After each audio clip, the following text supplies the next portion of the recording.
बापरे एमती कला मेघ हेलो सांग मैंने मु श्रावणी स्वागत करुँ मोर छोट सकाल सकाल उठी भाविली आज दिनटा बहुत भलरे कटिब। प्रथम सब बासन जाक माजी देइथिली तापर घर आ पिंढा झाड़ मारी देइथिली मु काम सारी दे देखे तो ए आकाशर अंधारिया करके मेघ आसुची।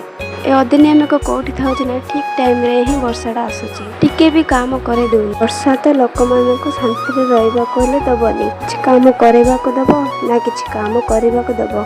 एबे झिपिरी झिपिरी वर्षा होची तो केबे पानीर पाग देखुन सांग माने केमिति कला कला मेघ आसी झिपिरी झिपिरी वर्षा होची। मु वीडियो रे देखिथिले जे बालेश्वर बहुत वर्षा हेकी केते लोक मानकर क्षति भी हेची। ए वर्षा तो रखे दबनी ना बाहर को बाहरिबा को देबो ना किछि काम करिबा को देबो। कें अंचल रे वर्षा लागि क्षति हेची कमेंट रे कहबे। हमरे एठी तो किछि भी क्षति हेनी तमर साइड क्षति हेची पर कमेंट रे कहबे। वीडियो टी भलो थिले लाइक एंड सब्सक्राइब देखाबा नेक्स्ट ब्लॉग रे।